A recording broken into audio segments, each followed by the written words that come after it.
इस वक्त हम असगर अली शाह स्टेडियम में मौजूद हैं और अब से कुछ देर बाद एटीवी और ग्रुप एम के दरमियान 2020 का मैच होने जा रहा है।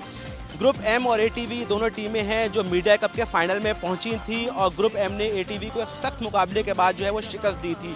एटीवी ने मीडिया कप के अंदर 2 साल तक हुक्मरानी की, ग्रुप एम ने उसको शिकस्त देकर उसकी हुक्मरानी कर उसका ताज था वो ख़त्म कर दिया। ताहम आज एक बहुत अहम मौका है एटीवी के पास कि अपनी शिकस्त का बदला ले सकती है।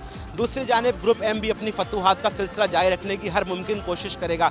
अब मेरे साथ इस वक्त दोनों टीमों के कप्तान मौजूद हैं, एटीवी के काशिफ हसन और ग्रुप एम के आफ्ताब अहमद। टॉस की जानिब हम चलेंगे, टॉस के बाद की जो मज़ीद तफसीलात है उससे आपको आगाह करते रहेंगे। जी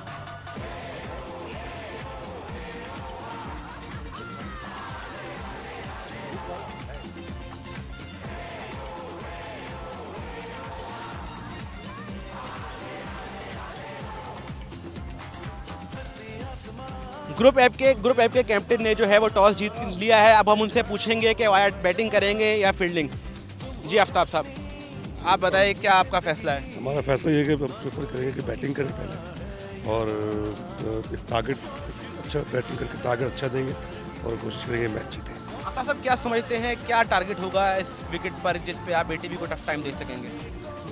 देखिए 20 ओवर का मैच है तो हम कोशिश करेंगे 150-160 रन टोटल दें जो कि हम डिफेंड कर सकें उस टोटल। आप दोनों के दरमियान एक और फाइनल होने जा रहा है, आप क्या समझते हैं एटीवी से वो कौन सा खिलाड़ी है जो आपको सबसे ज़्यादा टफ टाइम दे सकता है? यहाँ पर तजम्मुल जो है वो है और शकील टफ टाइम दे सकते हैं और आपके कामरान खान भी जो है वो बहुत टफ टाइम दे सकते हैं क्योंकि अपना उसके आपकी मीडिया का फाइनल के अंदर उन दोनों ने ही हमें बहुत टफ टाइम दिया था। बहुत शुक्रिया। अब हम चलेंगे एटीवी के कप्तान की जानिब काशिफ हसन से, उनसे पूछते हैं टॉस तो वो हार गए हैं, एटीवी मीडिया कप का जो फाइनल था उसका बदला लेने के लिए वो क्या प्लान लेके ग्राउंड में उतरेंगे? जी काशिफ, हार्ड लक, टॉस आप हार गए। हाँ काशिफ, टॉस तो हम इससे पहले भी हारे थे लेकिन मैच मुसलसल जीते थे। आज का कुछ कह नहीं सकते, इनफैक्ट वो टेप बॉल था, ये हार्ड बॉल का मैच है, लेट्स सी। लेकिन हम जीतने की भरपूर कोशिश करेंगे, अपना पुराना दिफा बरकरार रखने की कोशिश करेंगे। तो ये बताएं क्या टारगेट होगा जो आप समझते हैं इस विकेट पे आप इजीली चेस कर सकेंगे? देखें जी, टारगेट तो इजीली 2020 में कभी कभी 130 भी फंस गया और 180 भी अचीव हो गया। It's a cricket, you can never say. लेकिन मेरे ख्याल में अगर हम इनको 150 के अंदर 140 के अंदर रोक लेंगे तो इंशाल्लाह। बहुत शुक्रिया। दोनों टीमों के कप्तान हैं वो वापस चले गए हैं। अब थोड़ी देर बाद टीमें उतरेंगी। अब हम आपको जो पिच रिपोर्ट है उसके हवाले से हमारे साथ पिच एक्सपर्ट मौजूद हैं, हम उनको बुलाते हैं, उनसे पूछेंगे कि पिच की क्या सूरत हाल है, क्या आया ये विकेट बैटिंग विकेट है या फील्डिंग विकेट?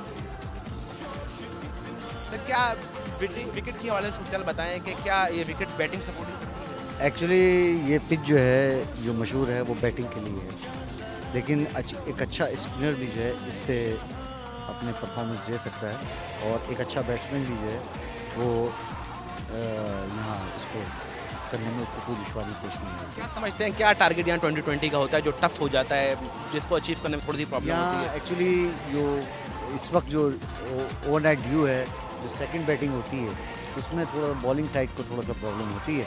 अदरवाइज़ यहाँ थोड़ा सा हैवी ग्राउंड है और 140 जो है वो कम्पिटिटिव होगा। टॉस जीतकर पहले बैटिंग करना आप समझते हैं यहाँ पर सूदमंद साबित होगा? यहाँ टॉस जीतकर बैटिंग करना सूदमंद साबित। जी, अब आपने पिच एक्सपर्ट की राय सुनी, उनका कहना यह था कि टॉस जीतकर पहले बैटिंग करने वाले को थोड़ा सा एज होता है। अब हम आपको थोड़ी देर के बाद जो यहाँ पे मैच शुरू होगा उसकी जो तफसीलात हैं आपको अपडेट हम देते रहेंगे। शुक्रिया।